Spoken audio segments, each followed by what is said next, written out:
नमस्कार दोस्तों। प्रश्नावली 13.2 कक्षा 7वीं विषय गणित। पहला प्रश्न है, घातांकों के नियमों का प्रयोग करते हुए सरल कीजिए और उत्तर को घातांकीय रूप में लिखिए। इसमें पहला प्रश्न है हमारे पास 3 की घात 2 गुणा 3 की घात 4 गुणा 3 की घात 8। इसको जब हल करेंगे इसमें एक फॉर्मूला लगेगा a की घात m गुणा a की घात n। जब ये आधार और ये घात आधार एक जैसे हो तो ये जो घात होती है इसकी वो जमा हो जाती है। तो इसमें दो दो को करेंगे। यहाँ 3 और 3 आधार एक जैसे थे, इसलिए एक बार 3 और इनकी जो घात थी वो जमा होगी 2 जमा 4 गुणा 3 की घात 8। यहाँ से बन जाएगा 3 की घात 4 और 2 6 गुणा 3 की घात 8। यहाँ पे फिर आधार एक जैसे हैं तो 3 को एक बार आधार एक बार लिखा तो इसकी घात जो है जमा होगी। तो ये आया 3 की घात 8 और 6 होंगे 14। ये आंसर रहेगा। दूसरा पार्ट यहाँ पे है 5 की घात 2 की घात 3, इन सब की घात 3 भाग हो रहा है यहाँ पे 5 की घात 3। यहाँ से जब इसको हल किया जाएगा तो 5, तो जब इस तरह से होता है a की घात m इंटू n, तो ये हो जाएगा a की घात m गुणा n। तो यहाँ से बन जाएगा 2 गुणा 3, 3 दूनी 6 भाग 5 की घात 3। तो यहाँ से क्या आएगा 5 की घात 6 भाग है बटे में 5 की घात 3। इसको हल किया जाएगा।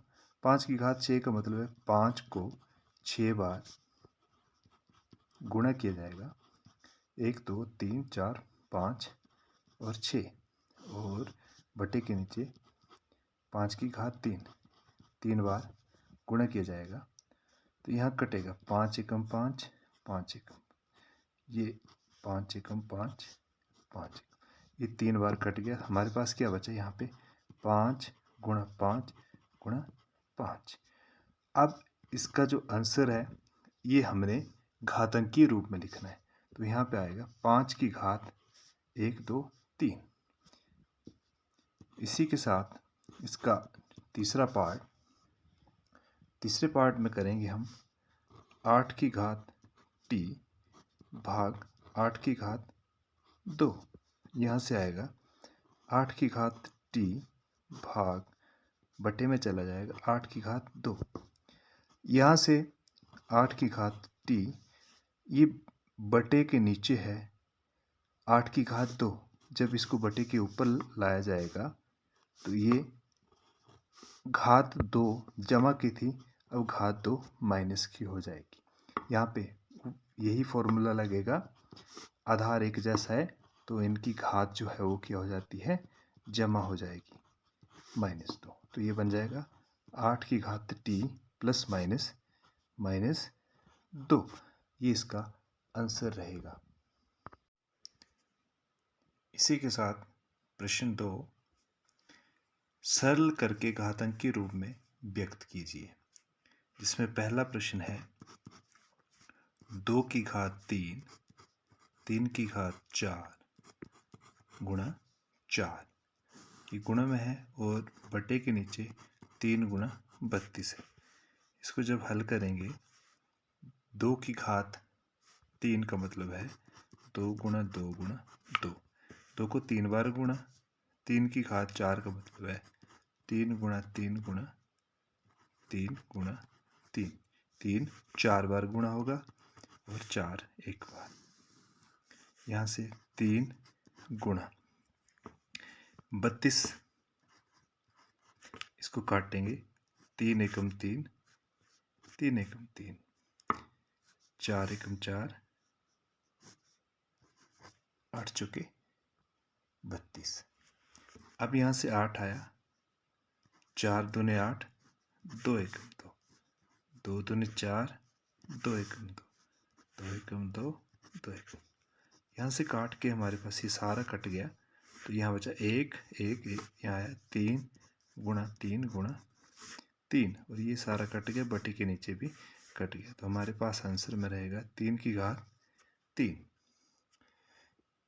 अब दूसरा पार्ट जो यहाँ पे है, इसमें लिखा है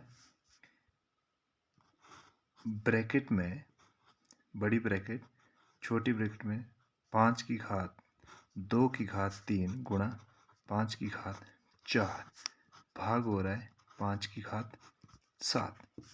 यहाँ पे बड़ी ब्रैकेट में यहाँ पे 5 की घात 2 और इनकी घात 3, तो ये आ जाएगा यहाँ से 5 की घात 3 दूने 6, इसको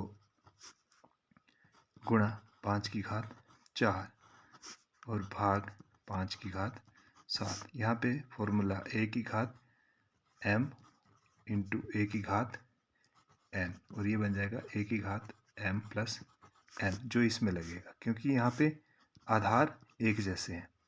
तो यहाँ से क्या बन जाएगा, यहाँ से बन जाएगा 5 की घात 6 जमा 4, और भाग है, भाग को बटे में लिखो 5 की घात 7।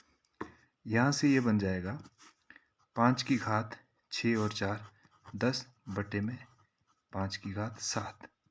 अब इसको हल करना है, अगर यहाँ एक जैसे आधार हैं और यहाँ 7 है, तो इसको जब हम प्रसारित रूप या एक्सप्लेन करेंगे तो कैसा होगा, ये 10 है तो 7 8 9 10, ये और बटे के नीचे 5 की घात 7। तो यहाँ से ये कट जाएगा, तो हमारे पास क्या बचेगा 5 गुणा 5 गुणा 5, और इसका घातांकी रूप में व्यक्त करना था, ये भी घातांकी रूप में आया था, तो यह आएगा 5 की घात 3। इसी के साथ जो तीसरा पार्ट है इसका, 3 की घात 0 जमा 2 की घात 0 ब्रैकेट में गुणा 5 की घात 0। इसमें कोई भी अगर संख्या है उसकी घात 0 1 के बराबर होती है। कोई भी संख्या अगर घात में 0 है, संख्या है, चर है, अचर है, कोई भी एक्सपोनेंट पावर आती है, तो उसमें अगर उसकी घात 0 है तो उसको 1 के बराबर लिया जाता है। तो यहाँ से क्या बना, 3 की घात 0 1, 2 की घात 0 1 ब्रैकेट में आ गया, और 5 की घात 0 1, तो 1 और 1 जमा हो गए 2 गुणा 1, ये आया 2 एकम 2। ये इस तरह इसका हल रहेगा।